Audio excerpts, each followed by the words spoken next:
The chamber shimmered with the low hum of translators and neural uplinks. Beneath the transparent dome of Unity's edge, 9 alien delegations gathered, their faces unreadable, some scaled, some luminous, some shrouded in mist. At the far end of the table sat Nia Okoro, Earth's ambassador, the only human in the room. Her skin glowed a deep bronze under the artificial starlight, her hair braided close to her scalp, crowned with a simple band of gold. "I speak 9 galactic tongues," she said evenly, her voice calm but resonant. A ripple of laughter rolled through the chamber. The sound came mostly from the Threxian side, low, guttural like grinding stone. Their ambassador, Vorkal, leaned back in his seat, mandibles flexing. 9 tongues, he echoed, amusement vibrating through his translator. "Your species barely mastered its own." Nia didn't flinch. She'd heard worse in the human academies of Mars, in the first days of the Coalition, when Earth's diplomats were dismissed as sentimental primitives. She folded her hands on the table and waited. The silence she offered was heavier than his mockery.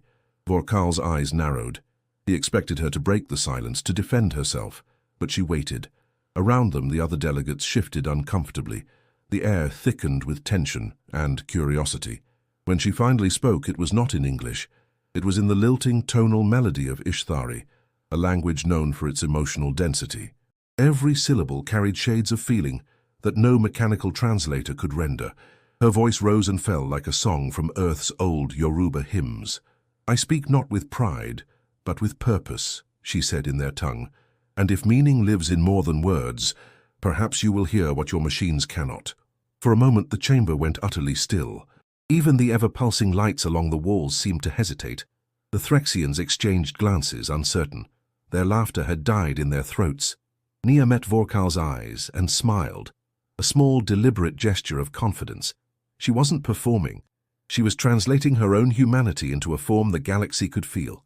The Coalition speaker, a translucent being of light, flickered slightly. "Ambassador Okoro," it said, its voice layered and harmonic. "Earth is honored to bring such eloquence to this assembly." "Eloquence," Vorkal muttered in his own tongue, but the mockery had faded.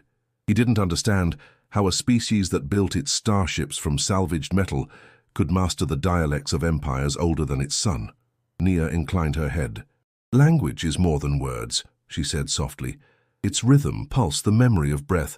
Earth may be young, but our voices are ancient." There was something about the way she said ancient that lingered, like the echo of drums in an empty hall. Even the Ishtari delegates, usually indifferent to human speeches, tilted their heads in subtle respect. In the observation tier above, journalists and aides whispered to one another. Some recorded her speech.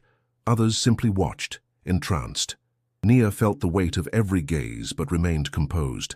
Beneath the polished surface of her poise, her mind moved like quicksilver, measuring tones, expressions, energy shifts. The way Vorkal's claws tapped the table told her he was irritated but intrigued. The flicker in the Ishithari's bioluminescence revealed sympathy. She didn't need a translator for any of it. The speaker called for a recess. Delegates rose, their conversations buzzing in dozens of languages. Nia gathered her datapads and stood. As she did, Jalen Reed, her chief linguist and oldest friend, approached.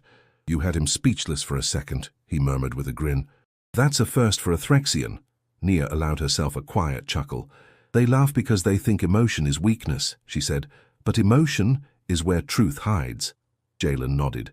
"Keep making them listen." Nia glanced back at the grand chamber, the fading echo of her words still hanging in the air like dust in sunlight. She wasn't just representing Earth. She was representing every ancestor whose stories had survived oceans, empires, and silence. If humanity's voice could reach the stars, it would sound like this, measured, proud, and unshaken. And if you believe Earth's voice deserves to be heard among the stars, stay with me. You'll want to hear what happens next. The hum of the galactic station faded in Nia's memory, replaced by the steady beat of drums echoing from the red clay courtyards of New Dakar. Before she ever spoke a word in alien tongues, she had learned the rhythm of language from the streets of her childhood. In New Dakar, every conversation carried music. Vendors called out in Wolof and Yoruba, the notes rising and falling like the waves that lapped the city's solar docks. Children sang in hybrid dialects, mixing English with the tones of their grandparents. Her grandmother, Mama Abeni, always said, "You don't learn a language, you feel it. You catch it in the rhythm of breath." On nights when the solar storms shimmered over the Atlantic, Nia sat beside her as the old woman told stories in 3 tongues at once. The room would glow with candlelight, the shadows moving to the pulse of her voice. "Listen," Mama Abeni would whisper, tapping Nia's chest. "Your heartbeat knows what words mean before your mind does." That's how our people survived, by listening. Those lessons shaped her more than any academy ever could. Years later, when she studied at the Pan-African Linguistics Institute on Mars, professors called her methods intuitive. But to Nia, it wasn't intuition, it was inheritance. She carried centuries of rhythm in her blood, the same rhythm that had carried songs through enslavement, migration, and rebirth. Her first alien encounter came through sound. The coalition's translators could render words, but not tone. When the Ishthari delegation visited Earth, their speech confused the machines, tones rising beyond measurable frequency. Yet Nia understood something in it, a pattern that pulsed like heartbeat and drumbeat combined.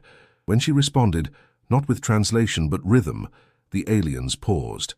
For the first time, they recognized understanding. Now, years later, standing beneath the stars, she remembered that moment. Her power didn't come from her credentials. It came from that same rhythm, the pulse of humanity. Back in her office at Unity's Edge, Nia replayed the Threxian ambassador's laughter through the console. The sound grated, sharp and cold, stripped of rhythm. Her reflection stared back from the glass wall, poised, calm, but restless. Jalen Reed entered quietly, a datapad in hand. "You're still thinking about him." "I'm thinking about what he didn't hear," Nia said. "He heard the words, but not the tone. Threxians have no concept of melody. Their speech is all force." Jalen leaned against the table. "Then make him feel it. You did it with the Ishthari." "It's not that simple," she murmured. "The Threxians don't believe emotion belongs in diplomacy. To them, it's weakness." "Then use their arrogance," Jalen said. "They won't expect you to win through something they don't understand." Nia looked at him, a slow smile forming. "Rhythm," she whispered. "They can't fight what they can't name." He grinned. "Exactly. Earth's oldest weapon." Silence stretched between them, filled only by the low hum of the station. Outside, a blue planet hung below the glass horizon, Earth, distant and radiant. For a moment, Nia let herself breathe with it. She could almost hear the heartbeat of the world, pulsing beneath every language ever spoken. She turned back to Jalen. "My grandmother used to say every word is a drumbeat. Maybe it's time the galaxy heard ours." He nodded. "Then make them listen." When he left, Nia stood alone again. She closed her eyes and tapped the edge of the console lightly, syncing her breath with the rhythm of home. 1-2, 1-2, 3, the cadence of a distant drum line. It grounded her, reminded her who she was, not just an ambassador, but a daughter of storytellers, born from a people who turned survival into song. The Threxians could mock, the coalition could doubt, but rhythm was universal. And soon she would make even the coldest stars listen, because before she spoke 9 galactic tongues, she spoke Earth's first language, rhythm. And somewhere, far below, the drums of New Dakar were still beating for her. The Coalition Council met within a chamber of glass and light, suspended above the edge of the planet-sized station Unity's Edge. Below, the swirling bands of nebulae cast a shifting glow that painted the delegates in colors of violet and gold. Every species gathered here claimed to represent progress. Yet to Nia Okoro, it looked more like theater. At the far end of the table, the speaker shimmered, an entity of translucent energy, neither male nor female, its voice a harmonic blend that echoed from the walls. "We convene," it announced, "to review the motion for interspecies accord, proposed by the Threxian Dominion." Around the table, murmurs in a dozen tongues overlapped, filtered through neural translators. Nia sat quietly, hands folded, every sense alert.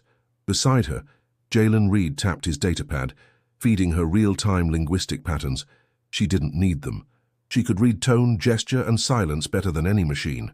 The Threxian ambassador, Vorkal, loomed across from her, armor gleaming like obsidian, his crest raised in subtle dominance. "Earth's representative," he said through his translator, "claims to speak our languages. Yet language without understanding is mimicry. Let us see whether humanity brings anything of worth." Nia met his gaze. "Understanding begins with respect, Ambassador," she said evenly. and I respect the Threxians enough to listen before I speak. That earned a few murmurs from other delegates. The Ishathari, luminous and fluid, emitted a low chime of approval. The Avorians, crystalline beings who communicated through refracted light, flickered briefly in interest, but most of the chamber remained cold. To them, Earth was still a frontier world, barely out of its adolescence, tolerated only for its mineral rights and cheap labor. The speaker gestured with a ripple of light.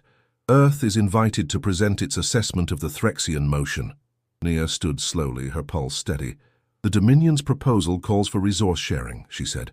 But the language of the agreement, particularly in the third clause, implies subordination of lesser member species to Threxian oversight.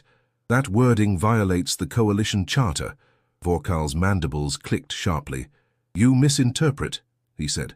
No, she replied, her voice low but firm. I translate.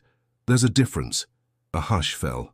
Her words carried the quiet edge of challenge, but she didn't raise her tone. She didn't need to. Every syllable was deliberate, weighted with control. Vorkal leaned forward. You dare question our intent? I question words, not intent, Nia said. Intent reveals itself over time. Words reveal it in advance. The speaker intervened, light dimming slightly. Ambassador Okoro, are you suggesting the Dominion acts in bad faith? I'm suggesting the Dominion uses language strategically, Nia said, and that Earth, young as it is, has learned what happens when power hides behind polite speech. A ripple of unease spread through the room. Jalen glanced at her, eyes warning her to pull back, but Nia stood her ground. She wasn't here to please them. She was here to represent truth. Vorkal's laughter broke the tension, a deep grating sound that reverberated off the chamber walls. You speak boldly, human. Perhaps too boldly for one whose world barely survived its own divisions. Nia allowed herself a thin smile. Survival teaches clarity, Ambassador. We've had to learn it the hard way. The Ishtari delegate emitted another approving chime, soft but noticeable. Nia caught it and nodded slightly in acknowledgement. Not all in the room were her enemies. When the speaker called for adjournment, the delegates filed out in silence. The hum of conversation returned only after the doors sealed behind them. Jalen approached her quietly. You just made half the council uncomfortable. Good, Nia said. Comfort doesn't change anything. He sighed. And Vorkal? She looked toward the empty seat across the table, the faint scent of ozone still lingering where the Threxian had stood. He's not done testing me, she said. But neither am I done teaching him what humanity sounds like when it refuses to kneel. Outside the glass, the stars pulsed like distant drums, patient and ancient. Nia felt the rhythm again, deep in her chest. The Council of Stars had heard Earth's voice today, quiet, defiant and unforgettable. The following day, the coalition chamber was fuller than usual. Word had spread about the human ambassador, who dared to challenge a Threxian in open council. Some came expecting entertainment, others a diplomatic scandal. Nia Okoro walked into the chamber with measured grace, her black coat flowing like a shadow behind her. The air vibrated with unspoken curiosity. Vorkal was already seated, his massive frame gleaming under the pale lights. His claws rested on the table like weapons at ease. When Nia approached, he turned toward her and released a low rumble that the translator rendered as laughter. So the human returns, he said. I hope you bring more than words today. I always do, Nia answered. He leaned closer. You claim to speak 9 galactic tongues. Let us see if you can speak Ixrathel, the ancient voice of the Threxian Dominion. Even our own offspring struggle with it. The room quieted. Ixrathel was not a language. It was a test of endurance. Its tones demanded double vocal cords and precise control of resonance frequencies most species couldn't perceive. Jalen's warning came through her earpiece. You don't have to do this, Nia. It's a trap, she smiled faintly. No, it's an invitation. Without waiting for ceremony, she began. Her first note came low and steady, almost a hum, then rose sharply into layered tones that folded over each other like waves. The sound filled the chamber, not mechanical, not forced, but alive. The other delegates froze, listening as her voice carried the deep timbre of command and the delicate rhythm of song. In Ixrathel, she spoke a greeting reserved for Threxian monarchs. We come not to conquer, but to be heard. Vorkal's eyes widened. His translator couldn't process the meaning, but every Threxian in the room could. The phrase was ancient, ceremonial, and forbidden to outsiders. "How's—" he began, but she continued. She spoke of peace and of strength, using Srathel not as a weapon but as a bridge. Each syllable struck like a heartbeat, echoing with emotion the Threxians claimed to have abandoned generations ago. The language was not designed for feeling, it was a code of dominance and hierarchy. But in Nia's voice, it breathed again. When she finished, silence hung over the chamber.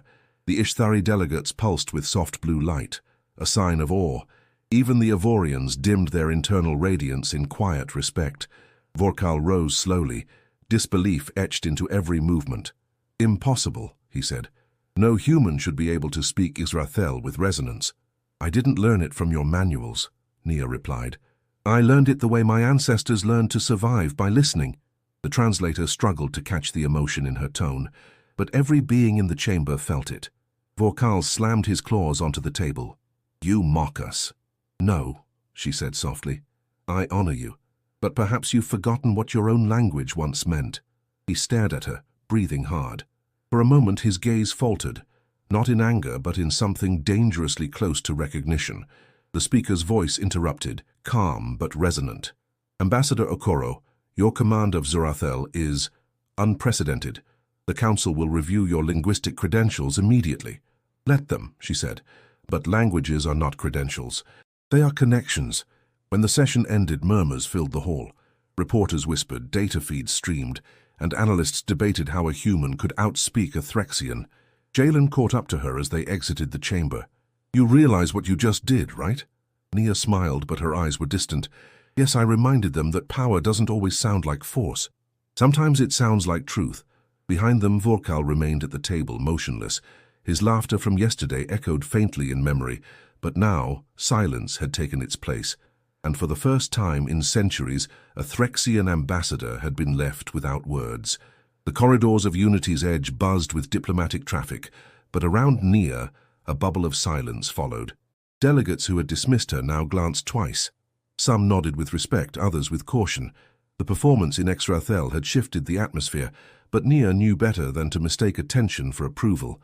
Inside Earth's diplomatic quarters, Jalen paced while streams of linguistic data floated in mid-air from his tablet. "You realize what you did back there. You didn't just speak Exrathel, you gave it tone, you sang it. That language wasn't built for that."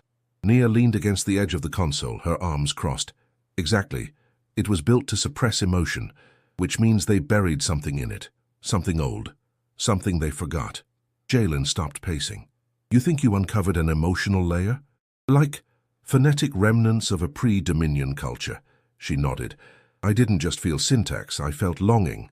The room fell quiet. Outside the window, the station's orbital rings spun slowly, casting rotating shadows across the walls. "You felt it," she said again, more softly. "Didn't you?" Jalen hesitated. "There was a moment. During your second stanza, the chamber vibrated. Not from pitch, resonance, like the words were pulling at something buried." She stepped forward. "Language isn't neutral. It's shaped by the people who speak it. If the Threxians once knew grief, joy, tenderness, even if they later silenced it, it's still there, hidden in the bones of the words." Jalen turned toward the data stream, isolating a waveform. "You think this is about culture, but it could be a tactical advantage." Nia frowned. "Don't reduce it to that." "I'm not," he said carefully, "but you exposed a vulnerability in the Threxians. That means every other power in the coalition is now watching to see how they react. And they're watching you too." She looked away, her jaw tight. "Let them."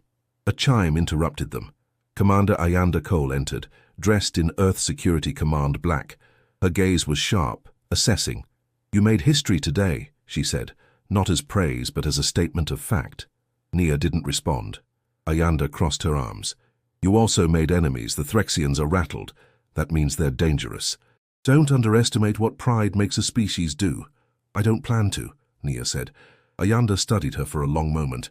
"You've got something they can't quantify. That scares them. Keep your rhythm, Ambassador. But watch your back." She left without waiting for a response. Jalen exhaled slowly. "She's not wrong." "I know," Nia said. She walked to the window, staring out at the sprawl of stars. Somewhere behind the patterns and power plays, a truth pulsed beneath it all. Older than diplomacy, older than war. Language wasn't about dominance, It was about connection. The Threxians had forgotten that. Maybe the whole coalition had, but she hadn't. And that's what made her dangerous, not because she could speak 9 galactic tongues, but because she could feel the sound beneath the words. And soon someone else in that chamber would feel it too, not by choice, but by need. The lights in Nia's quarters were dimmed to simulate Earth's dusk. Shadows crawled slowly across the floor as soft jazz filtered through the walls. An old tune, something her grandmother used to play on vinyl, preserved and remastered from the archives of Lagos. She sat cross-legged on the floor, eyes closed, breathing in rhythm. 1, 2, 1, 2, 3. The same beat she'd followed since childhood. It calmed her, centered her. But tonight, it couldn't silence the noise inside her. The Threxians had left the council chamber in tense silence. Not protest, not defiance. Silence, which was worse. Jalen entered without knocking. He held a tablet, but his face was more concerned than curious.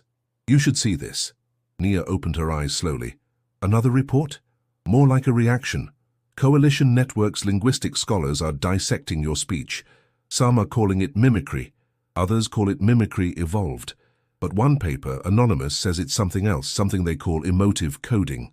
Nia raised an eyebrow. Emotive coding? They're claiming that human emotional expressiveness allows us to convey layered meaning beyond lexical intent, like instinctual encryption. You didn't just speak ex Rathel, you encoded it with feeling they didn't know it could hold. She didn't answer at first, then, "It's not encryption, it's history. That language remembers what its people forgot." Jalen sat beside her. "You know that's not how they see it. They see a threat.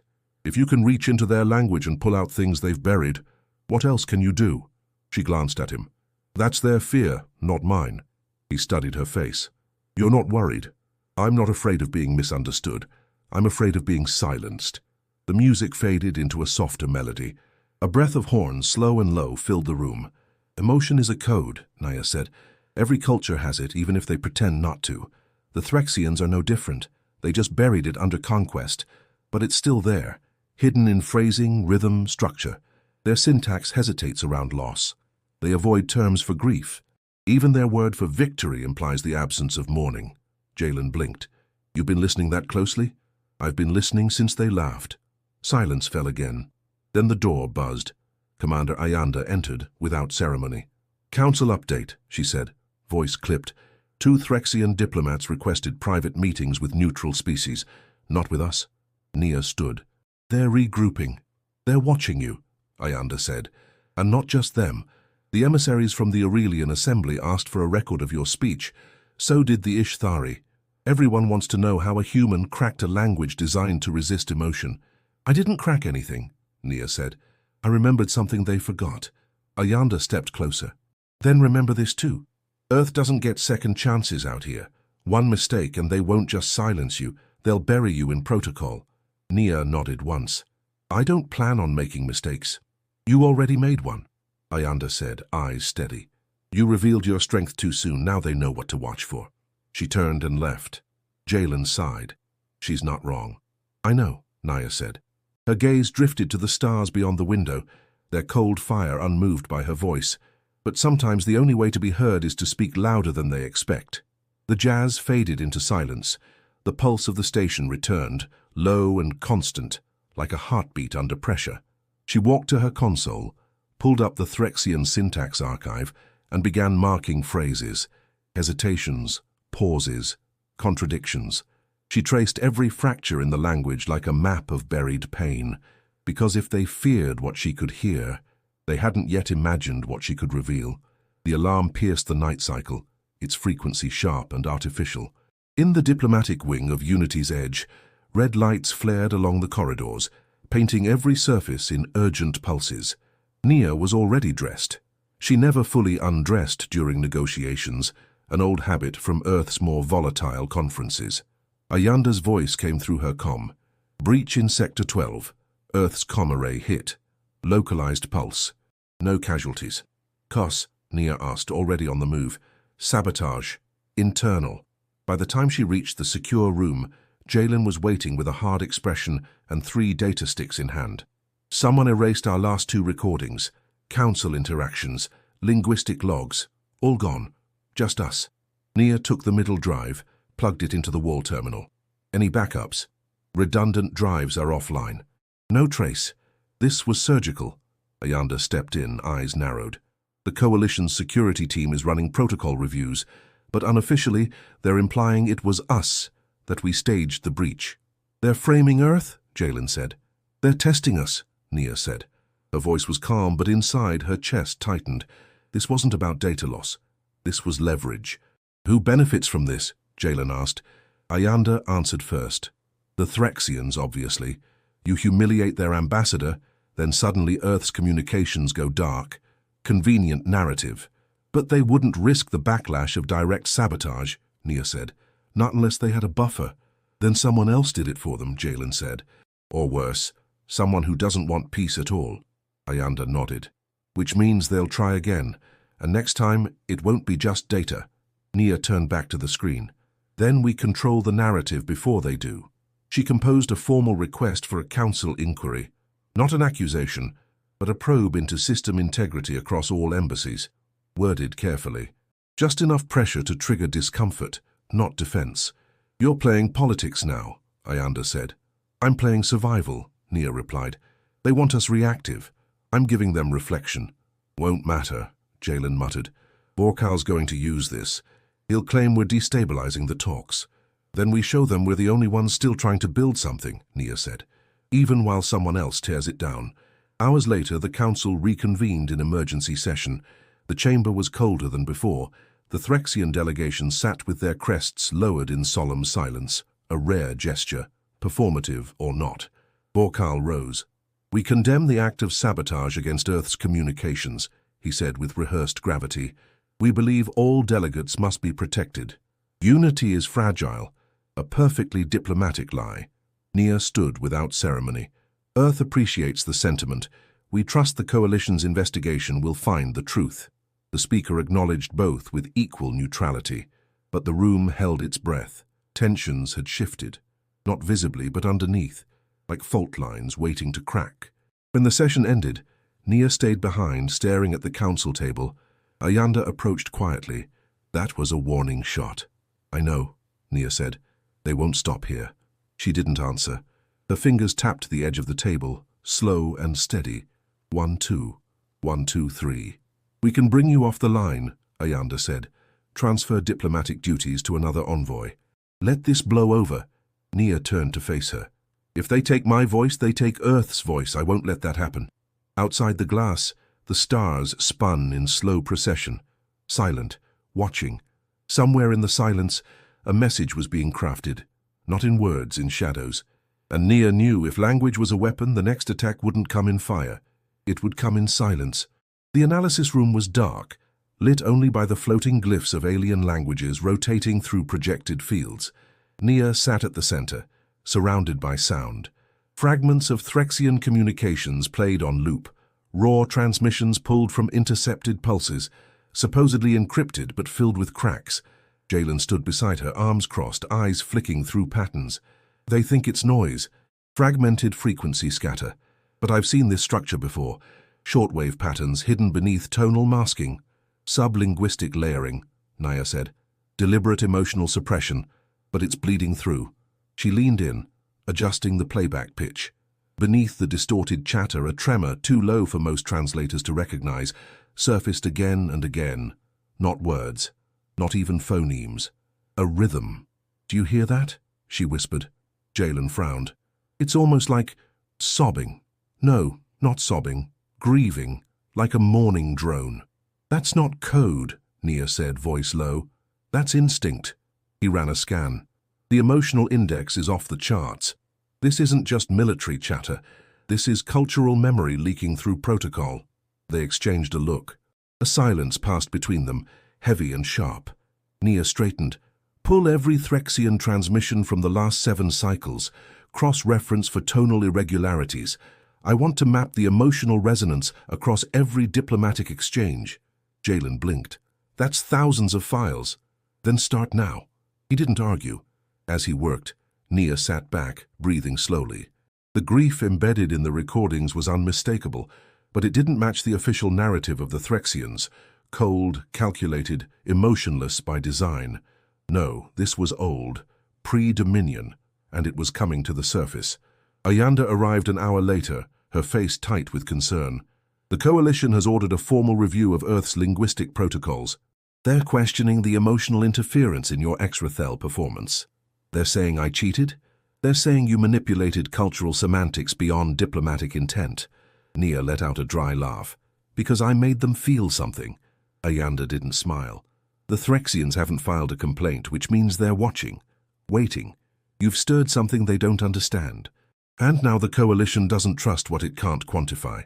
Let them quantify grief, Nia said, standing. Let them name it and measure it and see what it does when you bury it for centuries. Ayanda stepped closer. This isn't just political anymore. This is personal. You've touched a nerve that might not belong to you.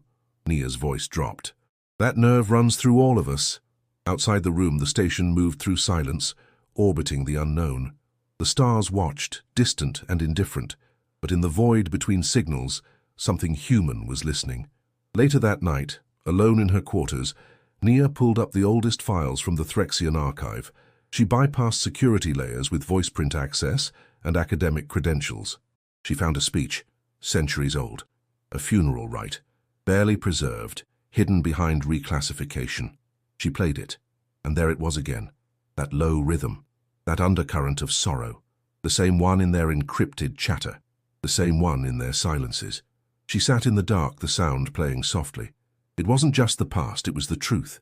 The Threxians hadn't lost their emotions. They'd buried them, and something in her voice had started to unearth them. The question wasn't whether they'd silence her, it was what they'd do once they heard themselves again. The hall designated for private address was nearly empty, its acoustics designed not for grandeur but for resonance. A single standing light bathed the circular platform in gold. Nia stood at its center, datapad in one hand, breath measured. Jalen entered, his expression unreadable. You asked for a clean channel. I don't want them to hear this through translators, she said. I need them to feel it. He hesitated. You're going to sing, aren't you? It's not a performance, she replied. It's translation. The kind they've forgotten how to listen to. Jalen adjusted the audio receptors, removing filter protocols and letting raw frequency carry through the room. The Threxians don't sing. Not anymore. Nia nodded slowly. But they used to. She tapped the datapad. The pulse began, subtle and ancient, a remastered rhythm from Earth's Yoruba traditions, layered with subharmonics from Threxian linguistic roots, a blend of two worlds, each buried in history, now stitched into one. She opened her mouth and let the sound come. No words, not yet, just tone, a vibration that bypassed language, that pulsed directly into the body. It was a slow build, call and echo, loss and return. She let the cadence carry her, breathing into the spaces between each phrase. Then softly she began to layer in syllables. Not English, not extrathel, something in between. Jalen stood frozen. His instruments showed impossible readings, cross-frequency harmonics, overlapping phonetic fields. He wasn't sure if it was music, code, or confession. When she sang the third phrase, the hidden Threxian grief, heard earlier in the encrypted transmissions, mirrored back to her. It was faint at first, like something awakening in the walls, then stronger. The rhythm took shape inside the room, not from her voice, from the room itself. The walls hummed in response, mimicking the buried tones of Threxian memory. Forgotten eulogies, refracted sorrow, loss once unnamed. Jalen's voice cracked. Nia, what are you doing to them? I'm not doing anything, she said, voice low. I'm just letting them hear themselves again. Moments later, a signal chimed on the private line. One of the Threxian aides, anonymous off-protocol, requested an encrypted relay. They wanted the full version of the piece. No translation, no edits, just the resonance. Nia looked at Jalen. Send it. He hesitated. If Vorkal finds out, he already knows, she said. He heard the silence it left behind. Back in her quarters, she closed the session and sank into the chair by the window. Her body trembled, not from exhaustion, from the weight of what had just passed. The stars outside blinked slowly, indifferent and eternal. Ayanda entered without knocking. Council just logged an untraceable ping, came from Threxian space. No metadata, but it was directed to you. Nia nodded. It's starting. What is? The unraveling, she whispered. Ayanda sat across from her. They won't thank you, not for this. I don't want thanks, Nia said. I want recognition. Of what? That grief is a language too. Ayanda didn't speak. She didn't need to. Outside, the signal continued pulsing, quiet and insistent. Something old had been stirred. Not with force, not with threat, with resonance, with truth. And once heard, truth can't be unheard. The council chamber was colder than usual, the hum of artificial air conditioning almost drowned by the silence. The air was thick with expectation, heavy, pressing against the delegates. They were all here for the same reason, to see how far Nia Okoro would go. She stood at the center of the room, surrounded by representatives of every major species in the coalition, including the silent Threxians.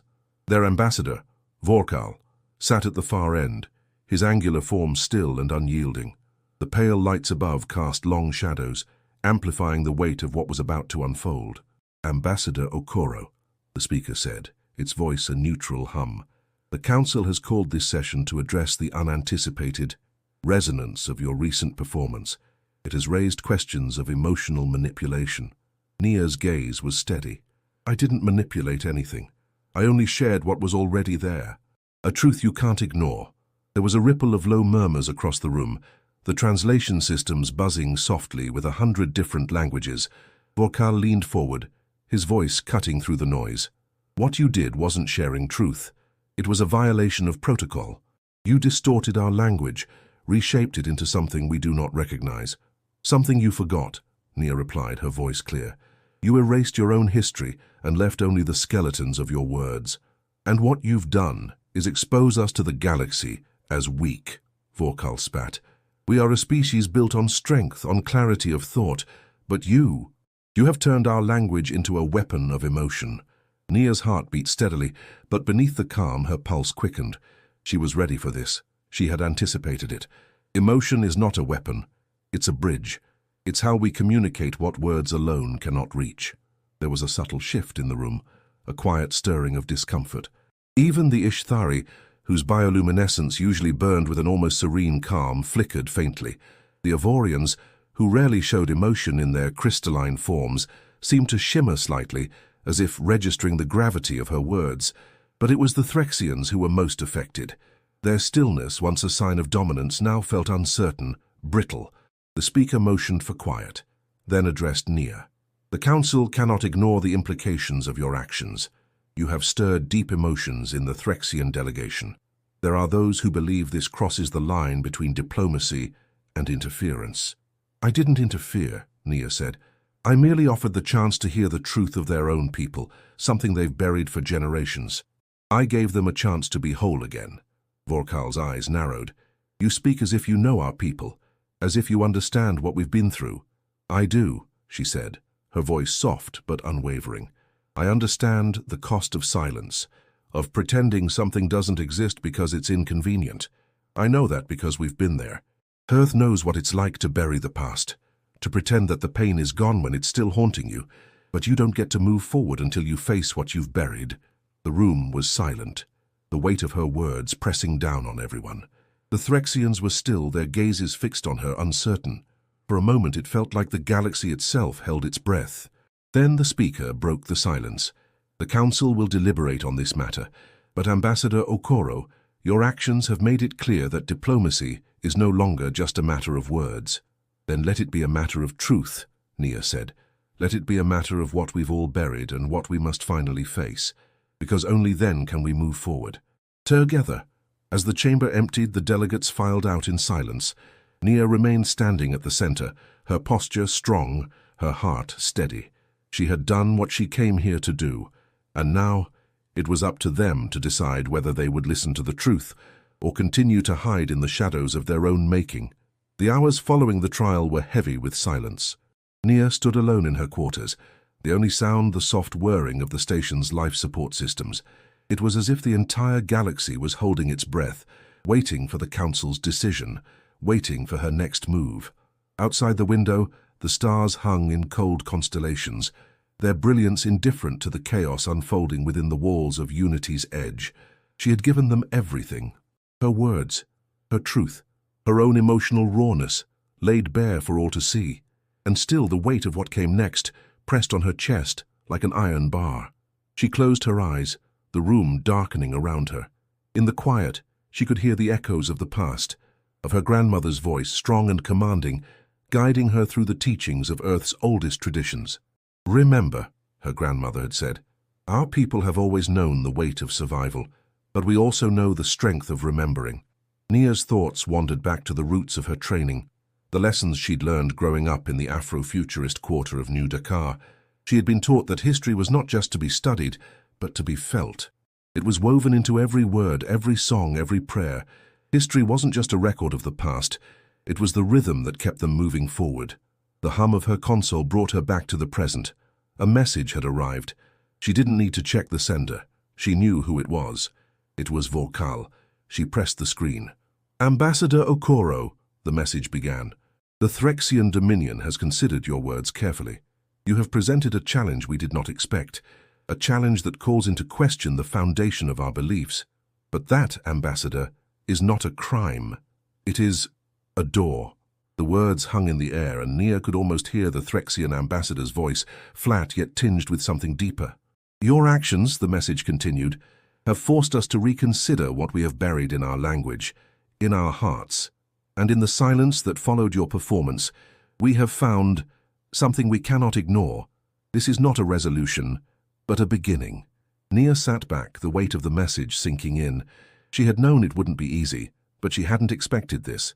For the first time, it felt like the Threxians were acknowledging her, not as an opponent, but as someone who had offered them something valuable, something that made them question their own existence. She stood up and walked to the window, staring out at the vastness of space. The stars seemed different now somehow. Not just distant, cold points of light, but symbols of something much larger, something beyond the reach of politics and diplomacy. Her thoughts were interrupted by a quiet knock at the door. She turned, recognizing the figure that stepped inside. "Commander Ayanda," Nia said, offering a nod of acknowledgement. Ayanda didn't waste time with pleasantries. "The council is in deliberation. They haven't reached a consensus yet, but it's shifting. Your words, Ambassador. They've shaken something loose in them. The Threxians are not the only ones paying attention." "I know," Nia replied, her voice steady. "I knew this wasn't just about Earth or the Threxians. It's about something much bigger." Ayanda looked at her with a mixture of admiration and wariness. "I never doubted your conviction. But what now? What happens when the coalition stops listening?" Nia turned back to the window, her eyes tracing the patterns of the stars. "Then I will make them hear. I will make them listen to what they've buried, to what they've forgotten. The truth, Ayanda, that's all we have." For a moment there was only the sound of the distant hum of the station. The world outside seemed vast, infinite and cold. But in that silence Nia felt something else, a quiet, unshakable resolve. She was ready for whatever came next, because the echoes of the ancestors weren't just in the past, they were in the future too, and no one could silence them now. Nia stood alone in the hallway outside the council chamber, the weight of the moment pressing down on her like a physical force. She could hear the voices of the delegates inside, their murmurs muffled by the heavy doors, but their presence was unmistakable. The deliberation was nearing its peak. The galaxy was on the brink of a decision that would change everything. She had always known that this moment would come, but now that it was here, the reality felt different. Her words, her performance, everything she had done had stirred something deeper than political debate. She had exposed a vulnerability in the Threxians, in the coalition, and in the very foundation of their interactions. It was a truth they had not wanted to face, a truth she had forced them to confront. Her fingers brushed the smooth surface of the wall as she breathed in slowly, collecting her thoughts. She had played the game according to her own rules. She had turned the table in a way no one had expected, but now the consequences of that move were about to unfold. The door opened. Ayanda stepped out, her expression unreadable. "They're ready for you," Ayanda said, her voice a quiet, steady anchor in the midst of the storm. Nia nodded, taking one final deep breath. "Let's see what they've decided." They walked into the chamber together. The air felt thick, heavy with anticipation. The seats were filled with the various species of the coalition, their eyes all turned toward her. Even the Threxian delegation, once so arrogant and dismissive, now looked uncertain. The speaker of the council, a being made of shifting light, stood at the center of the room, its voice calm but filled with weight. "Ambassador Okoro," it began, you stand before us at a critical juncture. Your actions have been both praised and questioned. The emotional resonance you invoked has sparked a debate that threatens to unravel long-held beliefs. You have given us much to consider. Nia's pulse quickened, but she kept her composure. This was it, the moment of reckoning. The speaker's form rippled as it continued. The council must now decide whether your methods, while innovative, have breached the bounds of diplomacy. The Threxian delegation has formally raised concerns that your use of emotional resonance in our deliberations has crossed into manipulation. Nia's heart skipped a beat. She had known this was coming, but hearing it said aloud was different. Vorkal stood, his massive form looming at the far end of the chamber. His eyes were locked on hers, his expression unreadable. "Ambassador Okoro," he said, his voice cold, "your actions were an affront to the very principles we hold dear. You used our language, our culture, to manipulate us, to expose us in a way that is both shameful and dangerous." Nia's voice remained steady. "I didn't manipulate you, Ambassador. I gave you the opportunity to hear your own truth, a truth you've hidden for centuries. I merely provided the chance to face it." A ripple of murmurs passed through the room. The other delegates, once indifferent, now seemed uncertain, their eyes flickering between Nia and the Threxians. Some nodded subtly, others looked away. The speaker's voice interrupted the tension. "The question before the council is not whether you exposed the Threxians, Ambassador, but whether your actions have violated the trust that underpins the coalition. We ask you to reflect on this question. Do you believe your methods were justified?" Nia looked around the room, her gaze sweeping over the faces of the delegates. The Ishithari, silent and glowing, the Avorians, crystalline and cold, the humans, all of them had their own reasons for being here. But Nia knew that the stakes were bigger than any one species, any one alliance. "I do believe my methods were justified," Nia said, her voice clear and unwavering, "because we cannot move forward until we are willing to confront what has been buried. I didn't do this for power, for control. I did it because truth, no matter how painful, is the only thing that will allow us to grow. And if we cannot speak that truth, then we will remain trapped in the silence of our own making." For a moment, the chamber was still. No one spoke, no one moved. Then, slowly, the speaker spoke again. "The council will deliberate further. We ask you to await our decision." Nia stood motionless, her heart pounding in her chest. She had given everything in that moment, and now it was up to them. The decision would change the course of history, one way or another. She stepped back, Ayanda at her side, her mind racing. Whatever came next, Nia had already won one victory. She had forced them to listen. And that, she knew, was just the beginning. The corridors of Unity's Edge seemed unnervingly empty as Nia walked toward the secure communications room. Her footsteps echoed off the cold metal floors, each step heavier than the last. There was a chill in the air, a sense of impending change that she could feel deep in her bones.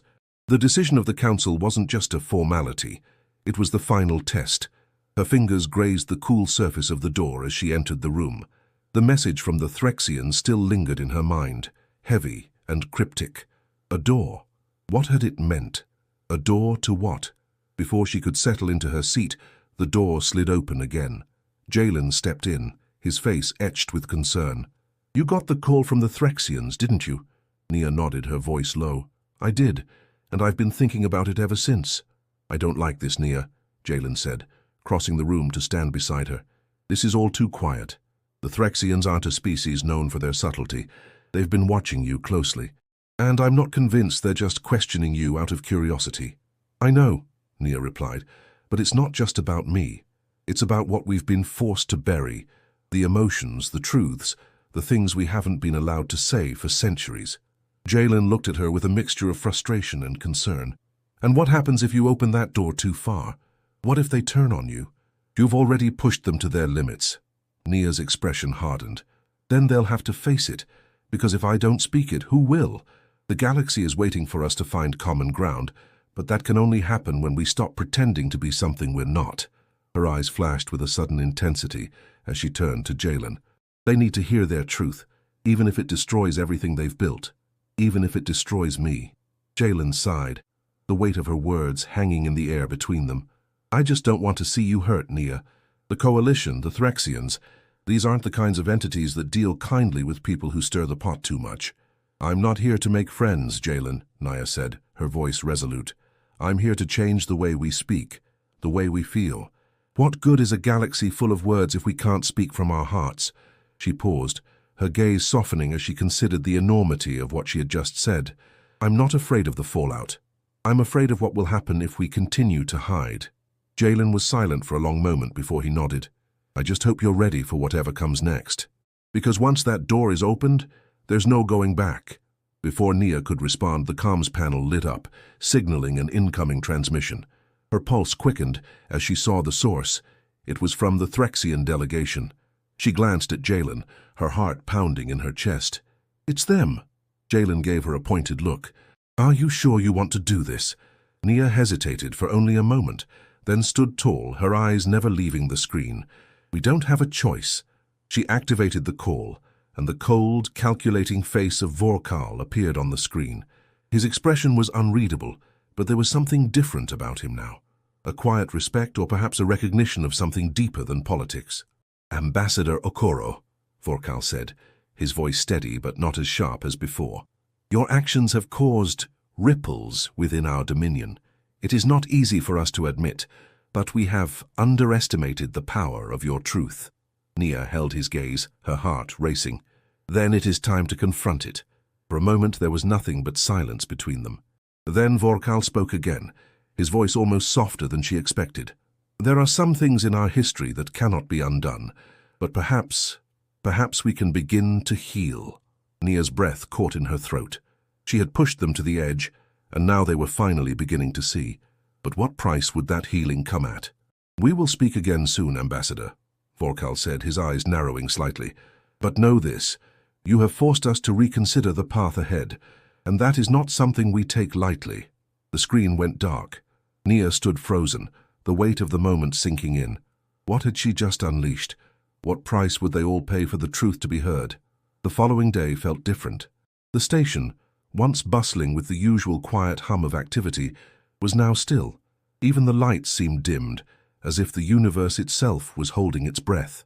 Nia sat at the table in her quarters, staring out at the swirling nebulas outside the window, the same stars she had seen for so long, yet now they felt unfamiliar, like strangers in the vast expanse of space. Her mind kept replaying the conversation with Vorkal. The Threxian delegation had recognized something in her words, but the cost was far from clear. Would they now come to her aid, or would they recoil from the truth she had forced them to confront? Her comm panel blinked, pulling her from her thoughts. It was a message from the Coalition's speaker. Urgent. Without hesitation, she activated the transmission. Ambassador Okoro, the speaker's voice came, smooth but layered with unspoken tension. The Threxian Dominion has officially requested a secondary round of negotiations. They have indicated their willingness to engage in new discussions. The matter of emotional resonance and its implications has now moved from controversy to potential collaboration. Nia's pulse quickened, her mind racing. Collaboration.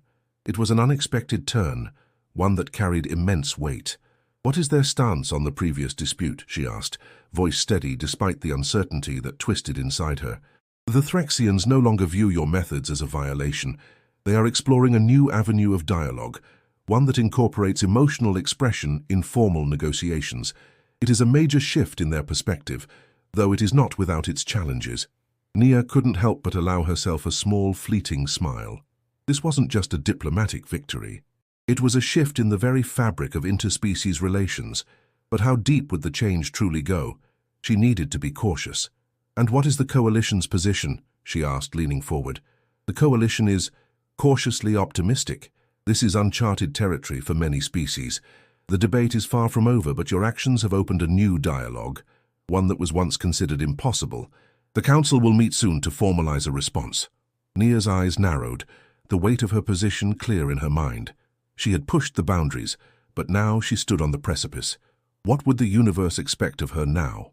Thank you, Speaker, Nia said, her voice calm but resolute. Please inform the Threxians that I will be ready for further discussions when the time comes. The transmission ended, leaving a heavy silence in its wake. Nia stood and paced across the room, her thoughts spinning. She had changed the course of history, but at what cost? The scars of the past ran deep, and the Threxians had only just begun to confront the emotions they had suppressed for millennia. How would they cope with the unrelenting tide of their own truth? The door slid open. Ayanda stepped in, her expression unreadable. "I just received word," Ayanda said, her tone serious. "The Threxians have called for a joint meeting. They want you to be present, along with the rest of the coalition." Nia nodded. "I expected as much. But this is only the beginning. We've opened a door, but we have no idea what lies behind it." Ayanda crossed her arms, her eyes assessing. "It's a risk. They've come this far, but we still don't know if they'll trust us with what's next." "I know," Nia replied, "but we can't be afraid to listen. If we do, we'll never understand each other." The room fell quiet for a long moment. Ayanda finally spoke again. "Whatever happens next, just remember, you've already changed the galaxy, Nia. No matter what they decide, the truth can't be unspoken now." Nia looked at her, her eyes dark with the weight of the responsibility ahead. "And that's why we must keep listening. Because once we hear the truth, we can't go back." Ayanda's expression softened, but only slightly. "Then we're in this together." Nia nodded, her gaze turning back to the stars outside. The silence between them was heavy, but it wasn't oppressive. It was the quiet before a storm, the calm before everything changed. The stars shimmered in the distance, and for the first time in a long while Nia felt like they were listening. The universe was vast, unknowable, but she had opened a door, and beyond it lay a new beginning. The silence in the council chamber was palpable, stretching long and heavy as the delegates took their seats. Nia stood at the front, her eyes scanning the faces of the other ambassadors. The Threxian delegation was silent, their usual arrogance tempered by something new, an uncertainty they hadn't shown before. The Ishthari delegates flickered with a soft blue glow, their attention fixed on her.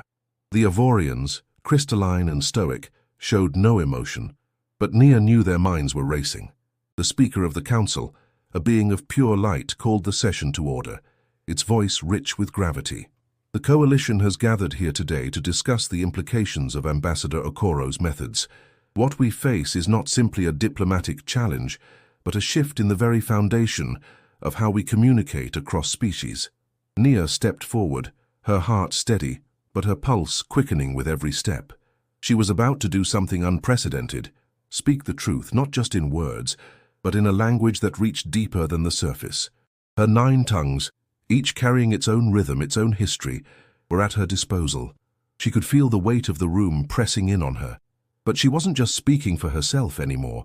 She was speaking for Earth, for every ancestor who had ever told a story, for every culture that had ever been silenced. "I have not come here to make enemies," Nia said, her voice carrying across the room, clear and resonant. "I have come here to make us all hear each other." The room shifted slightly. The delegates shifted in their seats. She had their attention, but the challenge was only beginning. "I have spoken in the language of the Threxians," she continued, "but I have also spoken in the language of Earth. And the two are not as different as you might think. Language is not just a tool, it is the pulse of a people, the rhythm of their hearts, the story of their survival. And when you suppress that story, when you bury that rhythm, you lose a piece of yourself." The Threxian ambassador Vorkal stared at her, his eyes narrowed but filled with something new, something like curiosity. "I know I have made you uncomfortable," she said, locking eyes with him, "but discomfort is where growth begins. If we cannot speak with the fullness of our voices, if we cannot acknowledge the emotions that shape us, then we are not truly speaking at all." The Ishthari delegate emitted a soft hum, a sign of approval. Nia felt it, resonating with the tone she had woven between them. "I stand before you today not as a human trying to force my ways upon you, but as a representative of all those who have been denied the right to speak fully," Nia said, her voice gaining strength. "I speak for those who have been silenced, not by their own will but by the weight of history. I speak for every truth that has been buried, every voice that has been ignored." There was a pause. The room was still, the weight of her words hanging in the air. Nia could feel the change, subtle but unmistakable.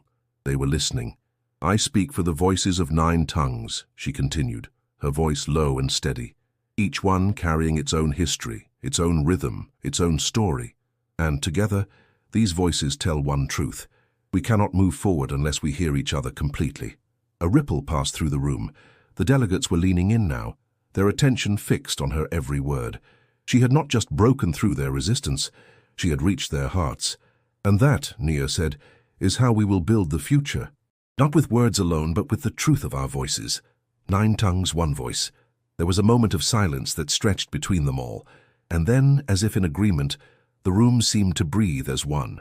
The Speaker of the Council spoke again, its voice less mechanical, more resonant. Ambassador Okoro, your words have struck a chord. The Council will deliberate. But know this, your actions have brought us closer to a truth we have long avoided. Nia stood there, the weight of the moment pressing on her, but this time she felt a sense of accomplishment. She had done what she set out to do. She had made them listen. And in that silence, in the space between the words, she knew that something had changed.